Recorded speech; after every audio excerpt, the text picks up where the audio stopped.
오늘 성경 말씀 로마서 1장 18절로 23절까지입니다.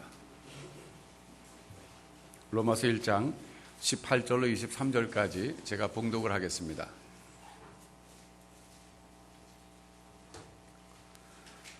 하나님의 진노가 불의로 진리를 막는 사람들의 모든 경건하지 않음과 불의에 대하여 하늘로부터 나타나나니 이는 하나님을 알만한 것이 그들 속에 보임이라.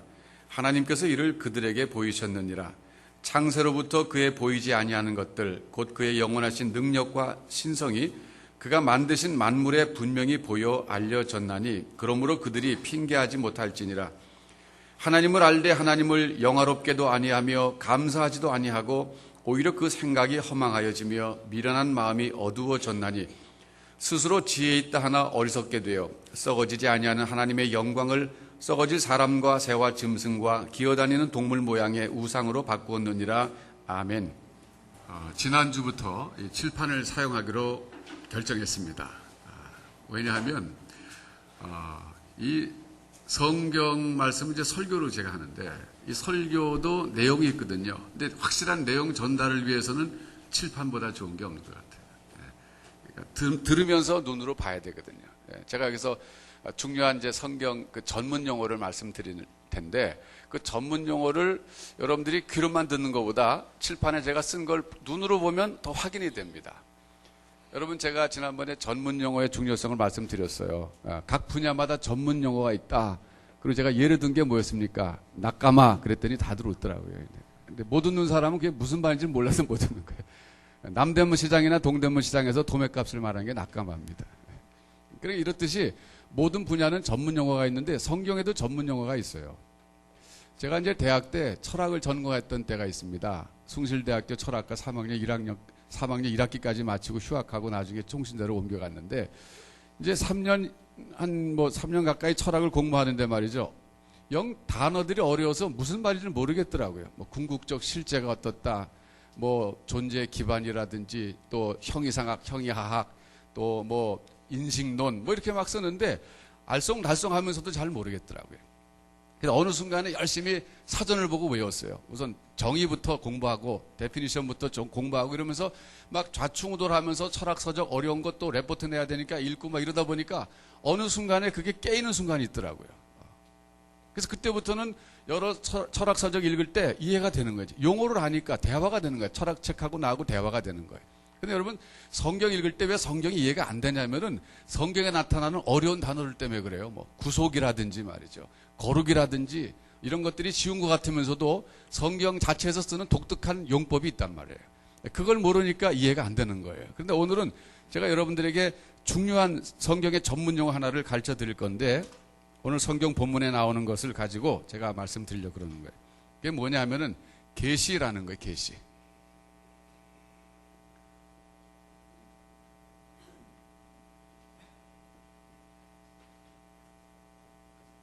이 계시라고 하는 것인데 계시 받았다 그런 말 있잖아요, 여러분. 계시 받았다. 근데 주로 누가 계시 받습니까? 무당이 계시 받는 거예요. 그럼 계시를 주는 저희 집사람입니다. 이게 저를 이렇게 도와주는 사람이 있어야 되는 거예요. 무당이 계시를 받았는데 무당은 계시 수납자예요, 수납자. 수납한다, 받는 사람이에요. 그럼 계시를 주는 사람 누굽니까? 귀신이란 말이에요. 여러분 점 치러 가죠? 그 전부 헛겁니다. 왜 헛건지 아세요? 점은 신점이 있고 신점 아닌 게 있어요. 신점은 귀신이 이제 가르쳐 주는 것이고 아닌 건 이제 뭐 통계학적으로 이렇게 얘기하는 거예요. 그런데 신점이라는 게 뭐냐면 귀신이 주는 건데 귀신은 과거밖에 몰라요. 귀신은 과거밖에 모릅니다. 그러니까 지나온 것, 그 사람 일생에 대해서 조금 알아요. 그래서 사람들이 혹하는 이유가 뭐냐면 내 과거를 맞히니까 미래도 맞힐 거라 생각하는데 no way 그렇지 않습니다. 귀신은 절대 미래를 모릅니다. 하나님이 허락하지 않았어요. 그리고 미래를 안다고 그래도 미래를 어떻게 이끌어갈 수 있는 능력은 없어요. 그러니까 점치러 가지 마세요. 여러분. 돈만 낭비하는 거예요. 하나님께 차라리 감사헌금 하십시오. 그게 훨씬 나은 거예요. 그래서 이 계시 받았다고 하는 것은 결국 신이 나에게 내 미래에 대해서 알려줬다 그런 뜻이거든요. 그런데 이 계시에는 또 여러 종류가 있어요. 자연 계시가 있고 초자연 계시가 있어요. 하나님께서 우리에게 하나님의 뜻을 가르쳐 주시는데 이 계시를 통해서 가르쳐 주시는 것이 크게 두 가지라고 보면 됩니다. 하나님에 대해서 가르쳐 줘요. 하나님이 어떤 분인가 그것에 대해서 가르쳐 줍니다. 어떤 분이신가? 두 번째는 하나님의 사상에 대해서 가르쳐 줘요. 하나님의 사상이라는 것은 하나님의 뜻이란 말이에요. 하나님의 뜻을 가르쳐줘요. 그러니까 계시의 내용은 크게 두 가지로 나눠지는 거예요. 하나님 자신에 대해서 가르쳐주고 하나님의 사상에 대해서 가르쳐주는 거예요. 이게 계시라는 거예요. 그런데 그럼 하나님은 어떤 방법으로 우리에게 하나님의 존재에 대해서 가르쳐주시고 하나님의 사상을 가르쳐주시는가? 자연 계시가 있고 초자연 계시가 있는데 이런 방식을 통해서 우리에게 가르쳐주신다 그거예요. 여러분, 이 자연 계시라고 하는 것은 뭐냐면 자연 만물을 보면 알 수 있는 거예요. 자연 만물을 보면은 이 조물주에 대해서 우리가 알게 되는 거예요. 자연을 우리가 관찰하다 보면은 자연의 여러 가지 특성들이 있습니다. 자, 여러분 한 가지 생각해 보세요. 여러분들이 이제 여기 음악하는 분들도 계시고 미술하시는 분들도 계시고 그런데 음악 감상할 때 여러분들은 어떤 거에 포커스를 맞춰서 감상합니까? 저는 우리 음악하는 자매들 여기 많이 계시니까 이제 잘못하면 또 공자 앞에서 문자 쓰고 잘못하면 안 되지만은 상식적으로 저는 이렇게 해요. 이 작곡가의 기분을 좀 느끼려고 그래요. 이 곡이 막 오케스트라가 연주될 때 그 메인 그 멜로디가 있잖아요. 쭉 가잖아요. 그런데 그 변형되는 거를 따라가면서 요때 이 작곡가는 무슨 감정을 표현하려고 그랬는가? 슬픈 건가? 기쁜 건가? 기분 나쁜 건가? 열받은 건가? 이런 거를 따라가다 보면 지루한 줄 모르더라고요. 저는 이제 제가 미국에서 살 때 말이죠. 여기 자매들 피바디 다니고 메릴랜드 그 조립대 다니고 그랬는데 리사이트로라고 이제 표를 많이 줘요. 그럼 제가 이제 목회자니까 이제 목회 차원에서 가는데 여러 차례 다니다 보니까 제가 감상하는 법을 배워야 되겠더라고요. 그래서 이제 이 곡의 그 흐름이 어떻게 표현되는가, 이 작곡가는 어떤 감정을 표현하려고 노력했는가, 그거를 염두에 두고 막 듣다 보니까 재밌더라고요. 이런 데서는 이 사람이 이런 악기 써갖고 이렇게 표현하려고 그랬구나. 여기서는 또 이런 악기 쓰네. 이렇게 또 변조시켰구나. 그러면서 막 따라가다 보니까 지루하지 않고 재밌더라고요. 그러니까 곡 속에는 그 작곡가의 기질이 들어있는 거예요. 베토벤은 어떤 것 같아요, 여러분? 모차르트하고 어때요? 슈베르트하고 어떻습니까?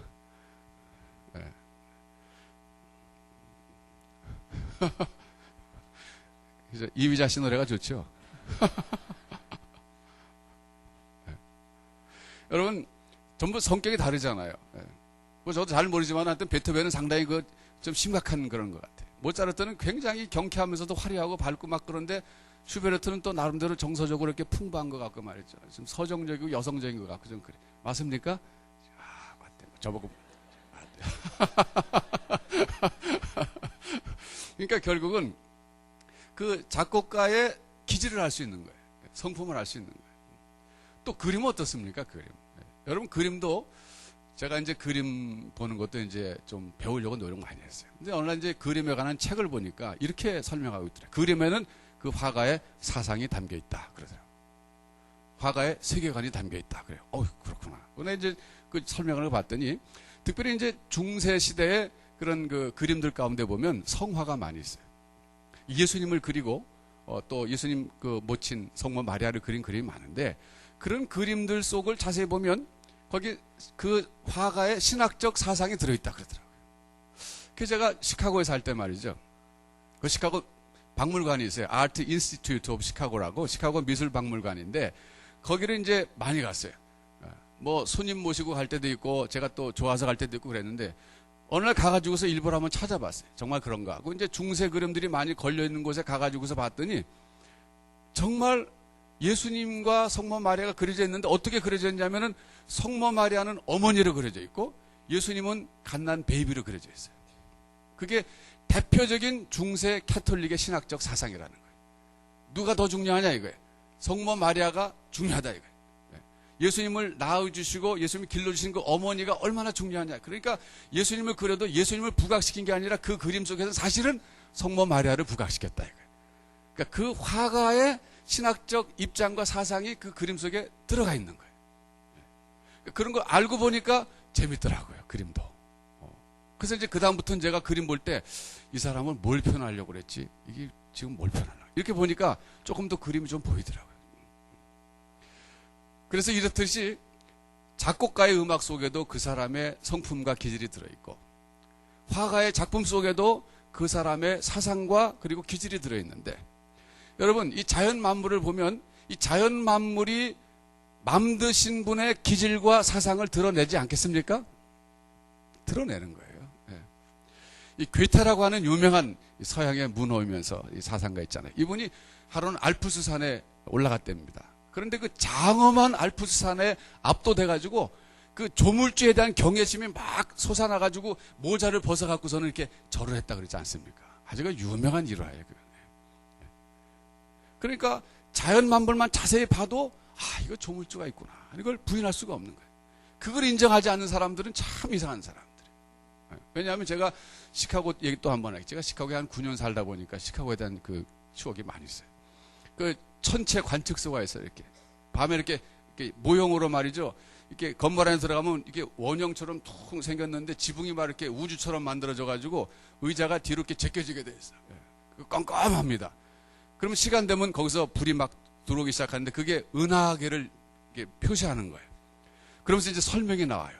설명이 나오는데 보는데 말이죠. 얼마나 아름다운지. 정말 밤하늘에 여름밤에 나와가지고 그 막 엄청난 은하계를 보는 것 같은, 그 직접 보는 것 같은 그런 시설을 만들어 놨어요. 우리 애들 데려가가지고서 이제 공부하고 이제 나왔죠. 그런데 그 천체 그 뭐라 그래. 그거는 만든 사람이 있다는 것을 누구나 다 인정하면서도 진짜 은하계를 만든 사람이 있다는 것을 인정하지 않는 사람도 있단 말이에요. 그렇잖아요. 예. 예. 그 유사품이고 모조품인데, 모조품은 우연히 생겼다 그러면 막 화낼 사람들이 그거 우연히 생겼어요. 그거 누가 그냥 만든 게 아니라 척하니까 그게 생겼어요. 이렇게 말하면 돌았다 그럴 텐데, 이 밤하늘에 데리고 나가갖고 말이죠. 진짜 은하계를 보여주면서 이거 하나님 만드셨다 그러면 과학을 믿는 사람이 그런 걸 믿냐고 핀잘 주는 사람도 있잖아요. 여러분, 창조과학회 그 김명현 교수라고 계시는데, 이분은 과학을 전공한 분인데 이제 신학을 해가지고서는 이제 전부 전문적으로 이 창조과학을 교회 다니면서 또 젊은 학생들이 가르치는 그런 분인데, 이분은 아주 박학하십니다. 근데 이분이 강의 도중에 그런 얘기 하더라고요. 자기 친구가 카이스트에서 연구할 때 로봇을 연구했는데, 뭘 연구하냐면 이 로봇 손가락이 움직이는 거예요. 이게 말이죠. 요렇게 움직이게 만드는 게 엄청나게 어렵답니다. 생각해 보세요. 기계로 만들어 갖고 이 손가락이 요렇게까지 움직이려면 이게 보통 어렵겠습니까? 그런데 어느 날 막 그 친구가 흥분해 가지고 자기에게 막 얘기를 하대. 야, 드디어 손가락이 움직였다. 성공했다 이거죠. 그런데 자기가 그걸 들을 때 가만히 생각해 우습더래요. 겨우 로봇 5손가락 움직이는 것도 아니고 요 손가락 이렇게 움직이는데 그게 신기해가지고, 이야, 이 대단한 내가 이 발명했다 그러는데, 우리는 그냥 손가락 마음대로 움직이잖아요. 여러분 손가락 움직여보세요. 이렇게 움직여보세요. 예. 이게 보통 작품이 아니라 이게 우연히 생겼어요. 손가락 이렇게 움직이는 것도 과학자가 만든 건데, 이렇게 움직이는 거 좌우 상하 좌우 이게 우연히 생겼어요. 이걸 우연히 생겼다 그러고 로봇가 이렇게 움직이면 사람이 만들었다 그러고, 이렇게 자유자재로 움직이는 건 우연히 생겼다 그러고, 이게 앞뒤가 맞습니까? 논리적으로? 안 맞거든요. 그러니까 자연계시라고 하는 것은 뭐냐면, 자연계시는 두 가지예요. 이 자연 만물뿐만 아니라 인간의 구조까지 포함시키는 거예요. 자연 만물뿐만 아니라 인간의 만든 이 구조, 신묘막측한 이 사람의 움직임, 이런 것들을 볼 때 창조주가 계시다 그거예요. 하나님이 계시다. 그것을 알게 해주는 것이 바로 자연계시다 그런 거예요. 자연계시. 그러면 초자연계시는 뭐냐? 초자연계시는 자연 만물을 쓰시는데 하나님이 그것을 초자연적인 방법으로 쓰셔가지고 우리에게 하나님의 뜻을 가르쳐 주시는 것을 초자연계시라 그러는 거예요. 예를 들면 예수님께서 밤새 고기를 잡다가 못 잡은 베드로에게 뭐라 그랬습니까? 그물을 배 오른편에 던져라. 그러니까 믿음으로 던졌어요. 그랬더니 엄청나게 많은 고기가 그물에 잡혔어요. 이것은 초자연적인 계시야, 그 자체가. 물고기를 그물 갖고 잡는 게 뭐 신기한 일입니까? 당연한 일이죠. 그러나 하나님, 우리 주님께서 그 특별한 상황 속에서 그 자연적인 것을 초자연적으로 쓰셔가지고 그렇게 예수님이 누구신가 하는 것을 베드로에게 가르쳐 주신 거거든요. 예수님은 바닷속도 환히 보고 계시고 우주 만물을 창조하신 분이기 때문에 다 알고 계시다는 것을 그 사건을 통해서 가르쳐 주셨기 때문에 그때 그 그물과 물고기는 초자연적으로 사용된 거예요. 초자연 계시라 그러는 거예요. 여러분, 그런가 하면은 또 계시 가운데 또 다른 방법이 있어요. 일반적 계시가 있고 특별 계시가 있어요.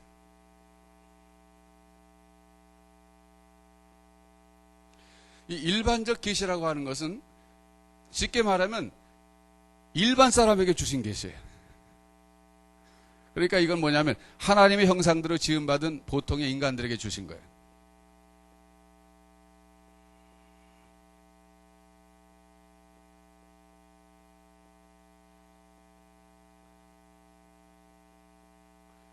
인간에게 주신 계시예요. 그리고 특별 계시는 뭐냐? 특별한 사람에게 주신 계시인데 사실 특별한 사람이 누구냐면 죄인이에요, 죄인. 죄인들에게 주신 거예요. 그러니까 일반 계시라고 하는 것은 하나님이 주시는 계시인데 하나님의 형상대로 지음받은 모든 인간에게 주신 계시다 이거예요. 근데 특별 계시는 뭐냐? 특별 계시는 특별한 사람들에게 주셨는데 그 특별한 사람이 그때 의미하는 것은 죄인들이다 그런 거예요. 죄인들. 그러면 계시에 내용이 들어있지 않겠습니까? 일반적 계시에 내용이 있을 것이고 특별 계시에 내용이 있을 것인데 일반적 계시는 창조에 대해서 주로 가르쳐 주신 거고 특별 계시라고 하는 것은 구속에 대해서 가르쳐 주시는 거예요.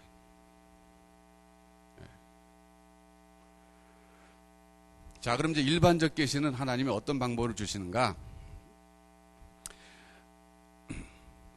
역사를 통해서 가르쳐 주시는 게 역사.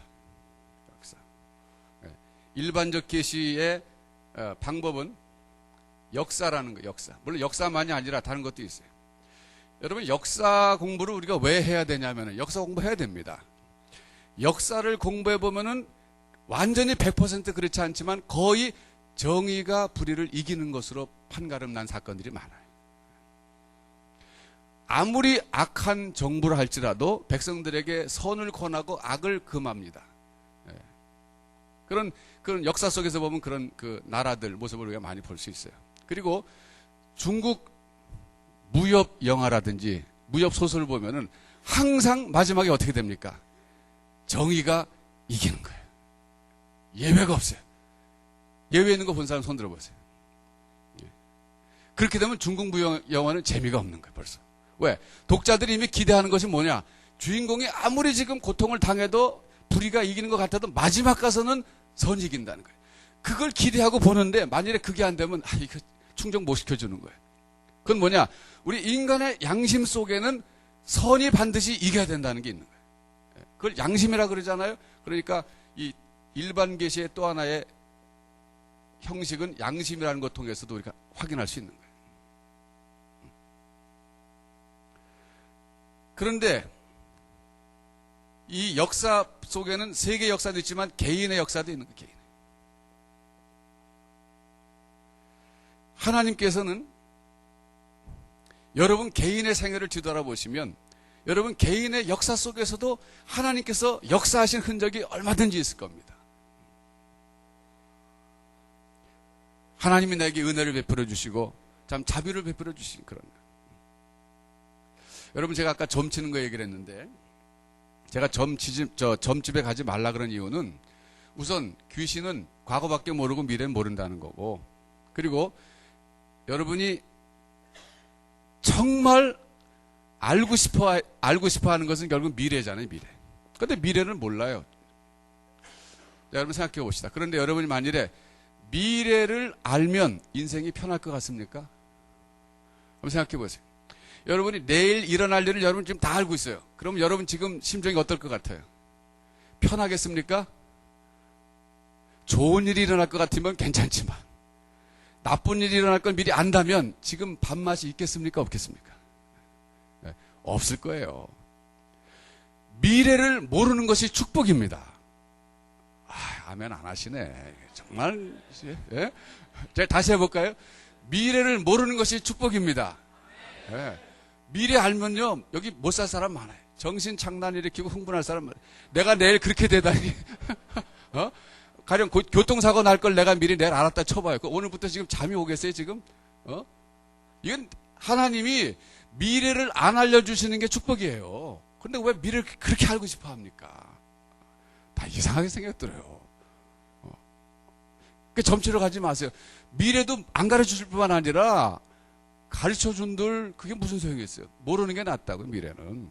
다만 우리는 그럼 어떻게 되느냐? 미래는 하나님께서 인도하실 것을 믿는 거예요. 그게 중요한 거예요. 미래를 알려고 그러지 말고 하나님께서 인도하실 것을 믿으시란 말이에요. 우리 하나님의 자녀들인데 하나님이 나의 미래를 인도해 주실 거 아니에요. 그걸 믿어야지. 미래를 알려고 그러면 말이죠. 여기 지금 한 3년이나 4년 후에 일어날 모든 일 아시면은 그 전에 스스로 목숨을 정리할 사람 많아요. 도저히 나 그거 감당 못하겠다. 그러니까 하나님 우리에게 주시는 계시는요, 우리 개인이 앞으로 미래에 어떻게 될 건가 그렇게 소소한 것 가르쳐 주시는 게 아니라 전 세상이 어떻게 될 거냐, 이 창조와 관련돼 갖고 세상이 어떻게 될 것이냐, 그리고 구속과 관련돼 가지고 우리 구원이 어떻게 될 것이냐, 이런 아주 원론적이고 궁극적인 이런 분명한 뜻은 가르쳐 주시는데 나머지 것들은 하나님께 맡기고 가면 되는 거예요. 자세한 것은. 그리고 내 개인의 역사를 뒤돌아보면 하나님이 얼마나 섬세하게 인도하셨어요. 얼마나 나를 참 자상하게 인도하시고 지금까지 인도해 주신 것만 해도 얼마나 하나님 놀라우신 하나님이십니까? 여러분, 그런데 이 자연 만물을 통해서 우리가 하나님이 살아계신 거, 조물주가 있다는 거 알아도 사람들이 하나님께 감사할 줄을 몰라요. 참 그것도 문제예요. 그리고 하나님이 어떤 분인가도 잘 몰라요. 근데 일단 자연 만물을 보면은 우리가 몇 가지 하나님에 대해서 하나님이 어떤 분인가를 알아낼 수 있습니다. 가령 자연 만물을 보면 얼마나 아름답습니까? 하나님은 미를 좋아하시는 분이에요. 아름다움 좋아하시는 분이에요. 또 얼마나 다양합니까? 얼마나 여기 지금 생긴 모습이 다 다르잖아요. 다 다양하게 창조하셨어요. 사람만 그렇습니까? 동물의 세계 보세요. 개만 해도 그렇잖아요. 개. 여기 개들 좋아하시는 분 손 들어보세요. 난 개를 너무나 좋아합니다. 너무나 좋아해서 먹을 줄도 압니다. 그러면서.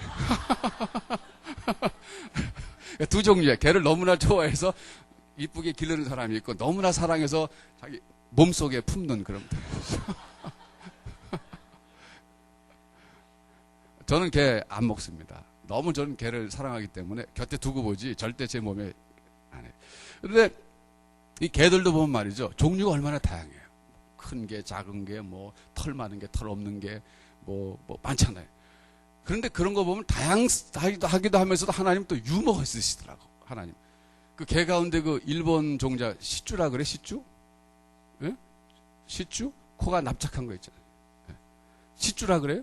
예. 시쭈. 나 그거 보고서 말이죠. 얼마나 웃었는지 몰라요. 내 걔한테 미안하지만 정말 막 웃음이 나오는 걸 참을 수가 없더라고. 야, 넌 어떻게 그렇게 생겼냐?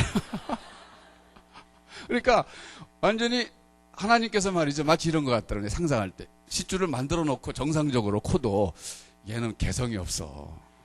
요즘 개성 시대잖아요. 한번 꼭 누르신 것 같아요. 이렇게. 그러니까 걔는 눈에 확 띄잖아. 어디 가나 차별화. 요즘 차별화 시대니까 말이죠.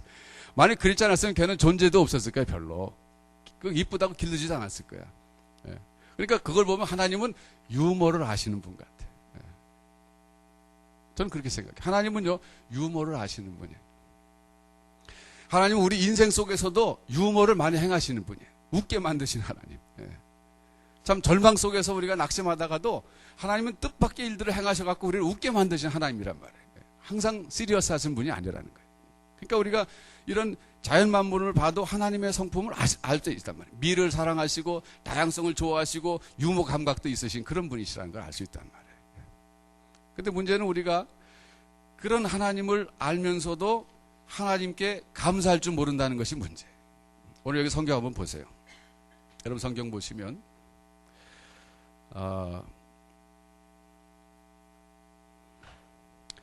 자, 20절 한번 보세요. 20절. 창세로부터 그의 보이지 아니하는 것들 곧 그의 영원하신 능력과 신성이 그가 만드신 만물에 분명히 보여 알려졌나니 그러므로 그들이 핑계하지 못할지니라. 보면 여기 창세로부터 그의 보이지 아니하는 것들, 즉 하나님의 영원하신 능력과 신성, 이 두 가지, 능력과 신성.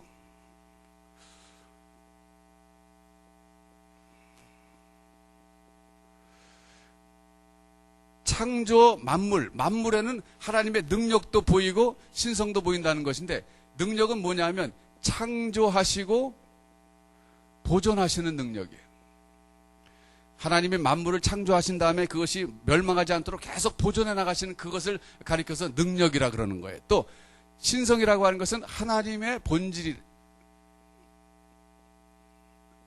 다시 말하면 하나님이 어떤 분이신지를 가르쳐 준다 이거예요. 그러니까 만물을 보면은 하나님께서 참 능력이 있으신 분이구나. 그리고 또 만물을 보면 하나님이 참 하나님이시구나. 그걸 가르쳐 준다는 거예요. 예. 그런데 그 하나님의 능력과 신성이 보이는데 그다음 보세요. 사람들은 어떤 반응을 보였는가? 21절에 보면 하나님을 알되 그랬어요. 하나님을 안다 이거예요. 그런 하나님을 아는데 하나님을 영화롭게도 아니하고 감사하지도 않았다는 거예요. 예. 이것이 문제예요. 하나님을 아는데 하나님께 영광도 돌려드리지 않고 감사를 드리지도 않았다 그거예요. 그리고 오히려 어떻게 했냐면은 그 생각이 험하게졌다. 마음이 어두워졌다 그랬어요. 생각, 사상이 허무해지고 마음이 어두워져가지고 22절에 스스로 지혜 있다고 그러지만 사실 어리석게 돼가지고 23절입니다. 썩어지지 아니하는 하나님의 영광을 썩어질 사람과 새와 짐승과 기어다니는 동물 모양의 우상으로 바꾸었느니라 그랬어요. 여러분, 우상 숭배라고 하는 것이 인간이 자연 만물에 나타난 하나님의 능력과 신성을 보고 나서 반응한 것이 우상 숭배라는 거예요. 참 어처구니 없죠. 제가 우리 아이들 데리고 몇 년 전에 멕시코에 이제 여름에 갔어요. 그래서 거기 멕시코 인디안들이 살던 유적지를 찾아가 봤습니다. 그랬더니 그 사람들은 이제 우리 역사적으로 보면은 증명은 되지 않지만 아시아에서 건너간 사람으로 돼 있잖아요. 예? 저 북쪽에 러시아하고 알래스카 그쪽 빙하기 때 말이죠. 얼었을 때 그걸로 건너가서 이렇게 전부 북미를 거쳐서 남미로 내려간 사람들이라고 되는데 우리랑 비슷합니다. 생긴 모습이. 근데 그 사람들은 여러 그 신들을 섬겨요. 신들을 섬기는데 그 부족은 제구아를 섬기더라고요.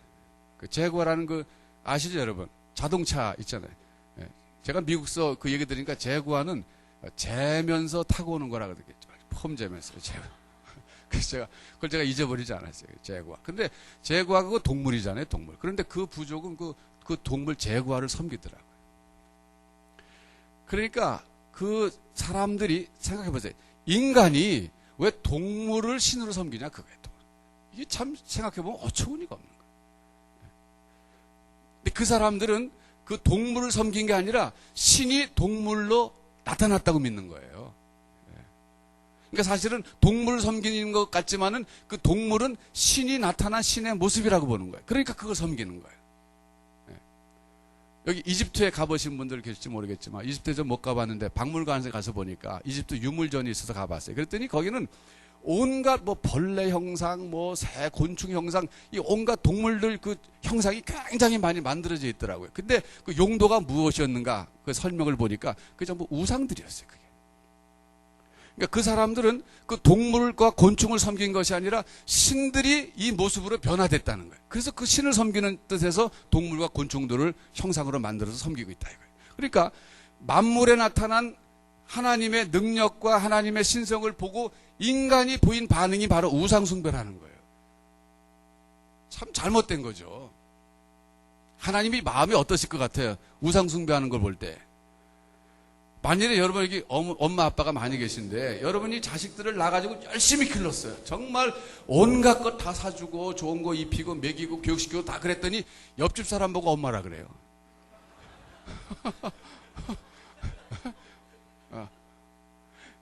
용돈 달라 그러면 용돈 주고 등록금 대주고 온갖 자동차 사주고 다 그랬는데 옆집 사람 보고 아빠라 그래요. 그러면 이게 열 받겠어요 안 받겠어요? 화나는 거예요. 그러니까 우상 숭배를 하는 인간의 모습을 보고 하나님은 그런 감정을 느끼시는 거예요. 하나님은 그것에서 막 질투하신다 그랬다. 질투하신다고. 가나안 땅에 이스라엘 백성들이 들어갔을 때 그 가나안 땅에 있는 우상들을 숭배하는 걸 보실 때 하나님 막 질투하시는 거예요. 그 감정 표현하신 거 하나님께서 그렇게 마음에 속상한 거 하신 것을. 그러니까 여러분 우리가 하나님을 알되 하나님께 마땅히 하나님을 영화롭게도 하지 않고 감사하지도 않았다는 거예요. 이것이 정상적인 반응이 돼야 되는 거예요. 정상적인 반응. 그런데 엉뚱한 반응으로 우상 숭배로 나타났다는 거예요. 그러니까 하나님이 굉장히 지금 참 섭섭해 하신다는 거예요. 그러면 우리 자신들은 어떤가? 우리는 정말 하나님 앞에 우리가 하나님을 알게 되었을 때에 마땅히 하나님을 영화롭게 하고 하나님께 감사를 드리느냐 그거예요. 여러분 한번 생각해 보세요. 오늘 현재 말이죠. 여러분들이 하나님께 얼마나 감사를 표현하면 삽니까? 한번 반성해 보십시오. 오늘 예배드려 나오기 이 시간 전까지 하나님께 감사하면서 왔습니까? 하나님께 약간은 불평 섞인 어조로 조금 투덜투덜 거면서 오셨습니까? 감사하면서 오셨어요. 역시 감사합니다. 우리 권사님. 예. 우리 장혜자 권사님은 사실은 뭐 우리 다 알고 다 아니까 지금 폐암이시잖아요. 폐암. 근데 투병 생활하고 계시다. 기도하시면서 약 드시면서 우리 중보기도실에 올라가고 우리가 계속 기도하고 있어요. 하나님. 저도 그래 항상 하나님 우리 장혜자 권사님 생명을 연장시켜 주시옵소서. 할 일이 많은 이 땅에 귀한 여정 하나님 더 오래 두시고 더 생명을 연장시켜 주셔서 하나님 일하게 주옵소서. 믿음으로 기도하는 거예요. 근데 지금 제가 감사하면서 오셨습니까? 물어봤더니 아무도 안 그랬는데 우리 장례자 집사님은 감사하면서 오셨다 그러잖아요. 이게 믿음이 아니고서 어떻게 그 일을 감사하다고 그러면서 올 수 있겠어요? 여러분 생각해 보세요. 여러분 우리가 감사가 얼마나 부족한지 몰라요. 생각해 보면 저도 최근에 제가 그걸 깨달았어요. 야, 이순구나, 너 참 한심하다. 하나님께서 내게 베풀어 주신 은혜를 생각해 봐라. 지금 이 다액겸 하나도 얼마나 감사하냐. 제가 작년에 미국에서 목회를 하나님이 이제 이 한국으로 나오라 그래서 나왔잖아요, 제가. 순종하고 나왔는데 나왔더니 아무것도 없는 허허벌판에 왔는데 하나님이 이 YMCA 빌딩을 또 렌트하도록 인도하셔가지고 처음에는 6층에서 조그만 교실 빌려서 하다가 그 다음에 하나님이 5층으로 내려오게 하시고 그 다음에 4층으로 내려오게 하시고 오늘은 3층으로 내려오게 하셔서 여기 3층에 여러분 이게 지금 작지만 이 예배당이 얼마나 참 좋습니까? 아마 오늘 처음 오신 분들은 예배당 작다 그럴지 모르지만 우리한테는 말이죠. 이게 처음에 작년 시작한 사람들부터는 야 정말 많이 발전했다 이렇게 되는 거예요. 얼마나 감사합니까? 또 우리 여기 자매들 와가지고서 우리 음악하는 자매들 와가지고 열심히 이렇게 봉사하잖아요. 얼마나 아까 찬양할 때 이 참 악기가 받쳐주니까 얼마나 더 감동이 됩니까? 감사하고 성가대 말이죠. 나날이 발전하잖아요. 나날이 발전해. 정말로 성가대가 그 아주 굉장히 잘하는데 성가대가 자꾸 부흥하는 게 얼마나 감사한지 몰라요. 처음에는 우리 남자들이 많이 부족하다 그랬더니 이제 남자들이 많이 오셔갖고 성가대가 더 이제 균형 잡히게 더 감사하고. 그러니까 저는요 가만 생각하니까 감사한 것밖에 없더라 하나님께. 그래서 감사. 그래서 저는 요즘 새벽기도 할 때마다 너무 감사한 게 많아요. 하나님 감사합니다. 감사합니다. 그러니까 감사하다고 자꾸 고백하다 보니까 제 마음에 감사가 정말 더 있고 기쁨이 있더라고요. 하나님 주시는 평안이 있고 그래요. 제가 여러분들에게 오늘 제가 누리는 이 평안을 제가 좀 전달하고 싶어요. 여러분들도 여러분의 개인의 역사를 한번 뒤돌아보시고 여러분의 개인의 역사 속에서 나타난 하나님의 그 성품, 그 사랑, 하나님의 그 위대하심, 어려움 속에서 나를 구원해 주신 그 경험들 이런 것들을 생각하시면서 오늘 있기까지 나를 인도해 주신 그 하나님께 감사하시기 바랍니다. 그리고 미래는 알려고 그러지 마시고 맡기는 거예요. 미래 알면 어떻게 된다고요? 제가 세상적인 표현으로 말할게요. 돌 겁니다. 인간은 나의 미래를 알면 못 살아요. 모르는 게 축복이에요. 여러분 과거에 경험했던 모든 상처들 지금까지 기억하고 있으면 우리 살기 힘들어요. 하나님은 적당하게 잊어버리게 하시는 거예요. 시간이 되면. 그래서 사는 거예요. 좋았던 기억만 남게 하시는 거예요. 그러니까 저런 미래에 대해서는 알려고 그러지 말고 미래는 어떻게 해요? 하나님께 맡긴다. 우리 다 이게 중요하니까 한번 따라해 봅시다. 미래는 하나님께 맡긴다. 이래 맡기는 거예요. 예. 그래서 우리는 사람들이 자연에 나타난 하나님에 대해서 받고 하나님 능력을 받고 하나님의 신성을 받는데 그 보인 반응이 우상숭배인데 이건 잘못된 반응이에요. 올바른 반응은 영화와 감사예요. 영화라는 건 뭐냐면 하나님께 예배드리는 거예요. 우리처럼 감사합니다. 하나님 고맙습니다. 그러면서 하나님께 생활 속에서 늘 감사하는 마음으로 표현도 하고 그러면서 살아가는 것이 마땅한 반응이라는 거예요. 이런 반응을 하나님이 지금 우리 하나님의 백성들에게 기대하신다 그거예요. 그리고 그렇게 하시는 사람들에게 하나님이 어떻게 하실 것 같아요? 더 많이 감사할 걸 주시는 거예요. 여러분 직장에서 생활하실 때 여러분 밑에 사람이 있을 거예요. 여러분이 그냥 보스면 어떤 부하 직원이 사랑스럽습니까? 뭐 조금만 해줘도 정말 고맙습니다. 너무 감사합니다. 그런 부하 직원이 사랑스럽지 맨날 불평하고 투정하고 감사할 줄 모르고 그러면은 어떻게 할까요, 여러분? 그냥 계속 갈 겁니까? 아니잖아요. 마찬가지. 하나님께도 우리가 하나님 감사합니다. 정말 고맙습니다. 정말 감사합니다. 이럴 때 하나님 우리도 품어주시고 이뻐해 주시는 거지. 감사할 줄 모르면은 정말 하나님께서 답답하실 거예요. 뭐 그렇다고 하나님이 또 잘라버리시고 그러진 않아요, 하나님은. 하나님 또 늘 품어주신다고. 우리도 그걸 배우긴 배워야 돼. 그래서. 그렇지만은 우리가 말이죠. 하나님 앞에 이제 성숙한 모습을 보여드려야 돼. 하나님 감사합니다. 그래서 여러분 기도하실 때 평범하게 기도하지 마시고 리스트를 한번 적어보세요. 쭉. 내가 감사할 제목을 쭉 적어보고 그러고 나서는 거기에 대해서 하나님 앞에 진심으로 하나씩 구체적으로 감사하다고 표현을 해보십시오. 그럴 때 하나님이 여러분의 감사를 받으시고 우리 마음속에 하나님의 평강으로 채워주실 줄 믿습니다. 우리가 이제 하나님의 뜻을 인생을 살면서 이제 궁금한 게 많아요.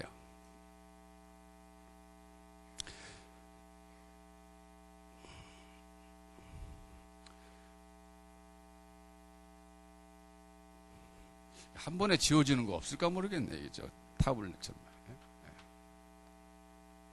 그래도 옛날보단 낫죠. 이게 백목가루 막 날리는 것보단 낫잖아요. 여러분 요즘 이제 세대 차이가 있겠습니다. 우리는 백목가루 이 칠판 털게 말이죠. 담벼락에 막 이렇게 그 학교 건물에 이렇게 했다가 막 야단 맞고 막 그랬어요. 혼나고. 근데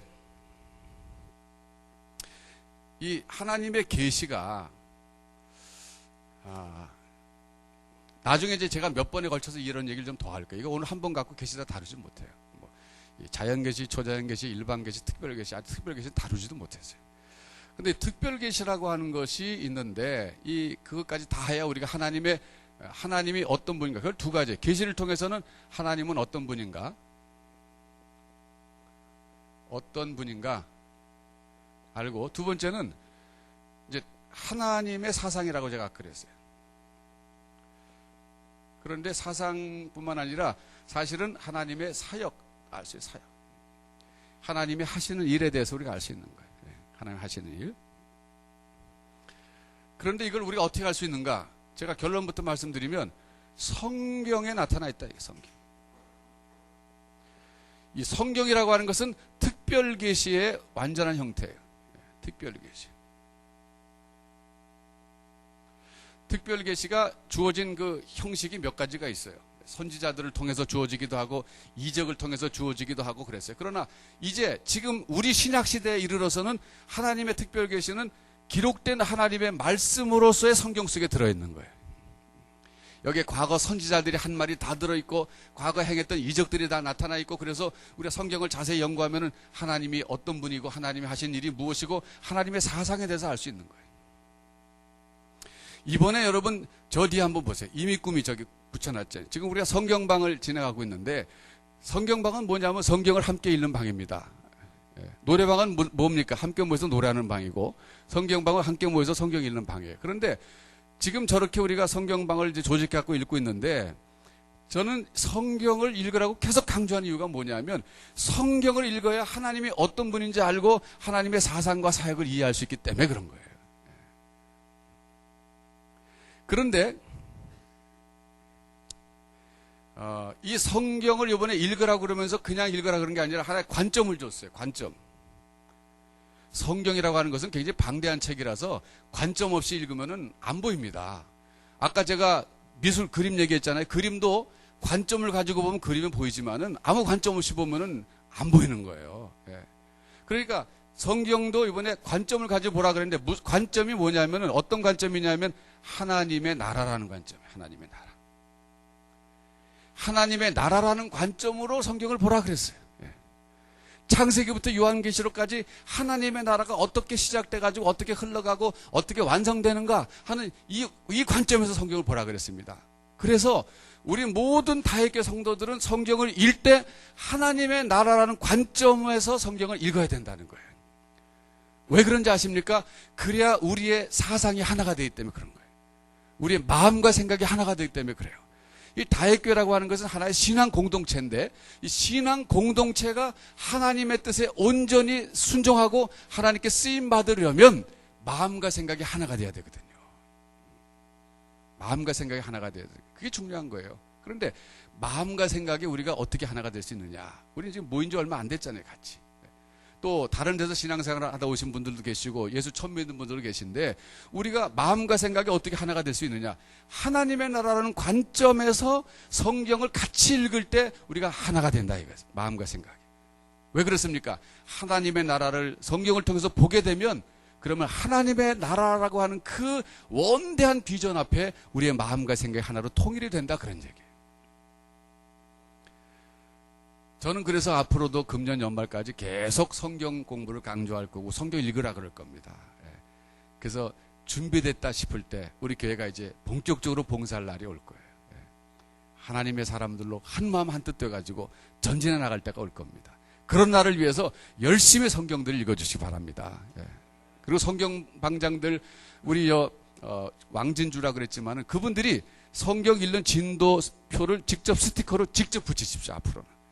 교회로 연락하시지 마시고 교회 오셔서 스티커를 달라고 그래가지고 여러분 임의금이 저 밑에 가갖고 직접 붙이세요. 그래서 여러분들이 붙이는 게 제일 정확합니다. 교회에서 접수 받아가지고 하니까 접수가 잘 안 되는 수가 있어요. 그러니까 안 되겠더라고요. 직접 하시기 바랍니다. 그래서 우리는 한 마음으로 성경을 읽어요. 여기도 보면 지금 연령대가 말이죠. 20대, 30대, 40대, 50대, 60대, 막 70대 이렇게 나가는데 많은 분들이 계시는데 연령이 문제 없는 거예요. 하나가 될 수 있습니다. 왜? 성경을 읽을 때 하나님의 나라는 관점에서 보면 하나님이 어떤 분인지를 우리가 알게 되고 하나님의 사상과 하나님의 사역을 알게 되는 거예요. 특별히 하나님의 사상, 하나님의 뜻을 알게 되는 거예요. 하나님의 뜻을 알아야 되는 거예요. 여러분 인생을 잘 살기 원하신다면 제가 오늘 중요한 얘기하고 이제 마치겠는데 여러분이 세계관이 정립이 돼야 돼요. 이 흔히 세계관이라고 하는 것, 월드뷰라고 하는 것, 세계관이라고 하는 것은 세 가지입니다. 하나는 신적인 존재에 대해서 이해가 있어야 되는 거예요. 두 번째는 인간에 대해서 이해가 있어야 되는 거예요. 세 번째는 자연 만물에 대해서 자기 입장이 있어야 되는 거예요. 이 세 가지 주제에 대해서 자기 입장이 분명한 사람이 인생에서 성공하는 사람이에요. 우선 신적인 존재라고 할 때 우린 하나님이라고 믿는데 하나님이 세상을 창조하시고 역사를 주관하신다는 분명한 그 하나님에 대한 이해가 있는 사람은요. 세계관의 가장 중요한 이 파운데이션이 설립된 사람이에요. 기초가 있는 사람이에요. 그런데 많은 사람들을 보면 하나님에 대해서는 몰라요. 인정을 하지 않아. 종교 생활하지 않고 영적인 세계는 인정하지 않습니다. 그러니까 여기가 지금 닫힌 사람이에요. 말하자면 이 사람이 세계관 속에는 이 영역이 없어요. 그러니까 굉장히 허전한 거예요. 인간에 대해서도 어느 정도 이해가 있는데 결국 인간이라고 하는 존재에 대해서도 하나님에 대해서 제대로 이해하지 못한 사람은 온전한 인간 이해도 할 수가 없는 거예요. 하나님의 형상대로 지음받은 인간이라고 하는데 그것을 모르는 거예요. 하나님이 빠지다 보니까 하나님의 형상대로 지음받은 인간에 대한 이해도 없어요. 또 자연 만물에 대해서도 입장이 정리가 안 됩니다. 여기 우리 20대 많은 젊은이들이 나와 계신데 여러분들이 지금부터 진지하게 여러분 세계관을 정리해 가시기 바랍니다. 그러니까 세계관은 도대체 하나님은 어떤 분이냐? 인간은 어떤 존재냐? 특별히 나는 누구냐? 정체성이에요. 나는 왜 세상에 태어났느냐? 난 무엇을 위해서 인생을 살아야 되느냐? 이런 것들에 대해서 분명한 정리가 되어 있지 않으면 아직까지 인생을 살 준비가 안 된 거예요. 자동차로 말하면 시합에 나갈 수 없는 거예요. 왜? 정비가 아직 안 끝났기 때문에. 그래서 그 다음에는 자연 만물에 대해서도 내가, 이거 자연 만물은 말이죠. 직업 다 들어가는 거예요. 말하자면. 내가 하는 직업이라고 하는 것이 무슨 의미가 있느냐, 이거. 그러면서 이런 모든 것들에 대해서 나름대로 성경적으로, 즉, 하나님의 사상에 근거해서 이게 정립이 돼야만이 그 다음에 세계관이 확정된 것이고 인생을 살 준비가 된 거예요.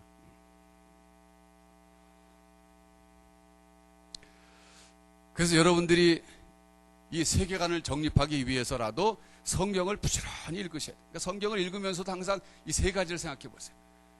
성경에서 하나님 뭐라 그러냐, 인간에 대해서 뭐라고 말하느냐, 세상에 대해서 무엇이라고 말하느냐, 내 직업에 대해서 무엇이라고 말하느냐, 이러면서 자꾸 생각하면서 읽으면 세계관이 정립이 되는 겁니다.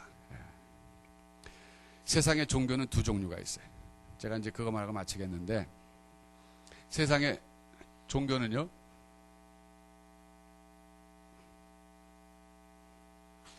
세상의 종교를 두 가지로 크게 나누면, 하나는 계시 종교가 있고 또 하나는 사색 종교가 있어요. 이것은 진리를 찾는 방식에 관한 문제예요. 사람이 진리를 어떻게 찾을 수 있느냐, 계시를 통해서 진리를 찾을 수 있다. 그게 계시 종교예요. 그 다음에 사색 종교는 뭡니까? 사색에 의해서 진리를 찾을 수 있다. 그런 종교예요. 대표적인 계시 종교가 기독교, 이슬람입니다. 회교, 천주교다 개신교 다 들어가는 거예요. 여기에 또 들어가는 게 뭐냐? 무당, 점치는 거 다 들어가는 거예요.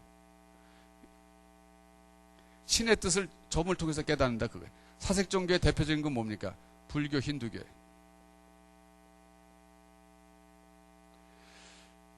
이 사색이라고 하는 것은 진리가 자기 속에 있다고 생각하는 거예요. 인간 속에. 그래서 이걸 깨우치기만 하면 되는 거예요. 사색을 통해서, 참선을 통해서. 계시라고 하는 건 뭐냐면 인간 속에는 참된 진리가 없다는 거예요. 즉 하나님이 가르쳐 주셔야만 계시를 받을 수 있다는 거예요. 이거 외부에서부터 오는 것이고 이건 내부에 있다는 거예요. 그런데 계시 중에 그래서 최고의 계시가 뭐냐면 바로 예수님이라는 거예요. 예수님의 성육신이라고 하는 것이 뭐냐? 성육신이라고 하는 것은 이룰 성자에다가 육신이잖아요. 육신을 이루셨다는 건데 하나님께서 아예 인간의 몸을 입고 우리에게 오셔서 자기 자신을 계시하셨다, 그런 거예요. 계시라고 하는 게 무슨 뜻이냐면요, 제가 시각적으로 여러분에게 설명해 드리겠는데, 이 성경책 속에 뭐가 들었는지 아세요? 모르죠? 안 보여주니까 모르는 거예요.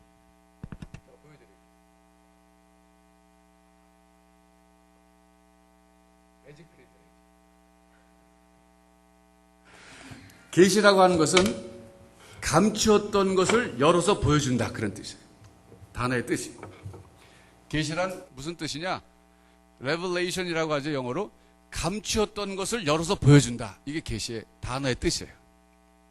그러니까 우리가 하나님에 대해서, 하나님의 사상에 대해서 어떻게 알 수 있느냐? 하나님이 보여주셔야만 알 수 있다는 거예요. 여기 지금 1살짜리가 여기 앉아있어요, 돌잡이가. 그러면 엄마랑 술래잡기가 놀잖아요. 엄마가 그 애 앞에 나타나면 까꿍 그러면 애가 이제 엄마가 있는 걸 알아요. 근데 그 아이 뒤로 돌아가면 말이죠, 이게 잘 몸이 움직이기 어려우니까 못 찾아요. 애가 엄마를 찾으려면 못 찾아요. 어떻게 해야 애가 엄마를 찾을 수 있습니까? 엄마가 나타날 때 걔가 볼 수 있는 거예요. 이게 바로 계시라는 거예요.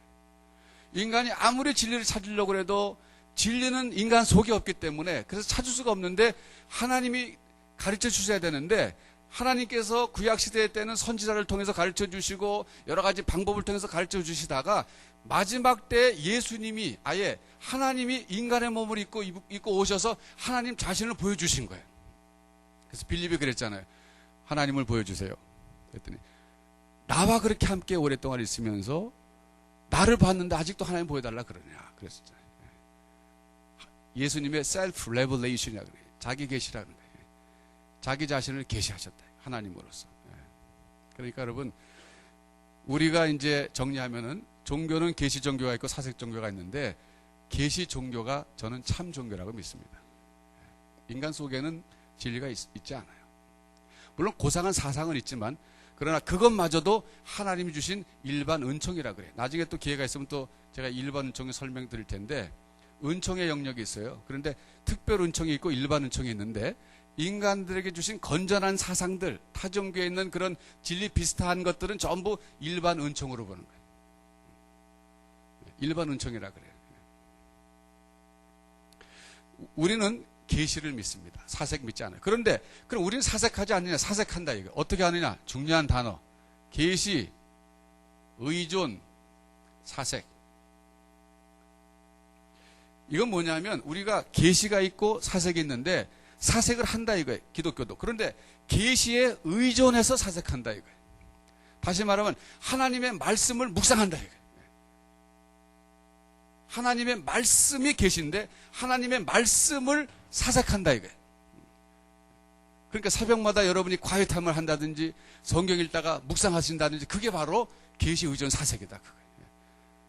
그렇게 해서 우리가 하나님의 뜻을 더 많이 깨달아가는 거예요. 자, 이제 오늘 여기까지만 하겠는데요. 우리가 이 시간 같이 한번 좀 정리할 것은 뭐냐면 이 자연 만물에 나타난 하나님의 능력과 신성을 보고 사람들이 보인 반응은 우상 숭배였다는 거예요. 그러나 우리 하나님의 백성들은 하나님의 능력과 신성을 체험하고 나서 마땅히 보여야 될 반응이 뭐라 그랬습니까?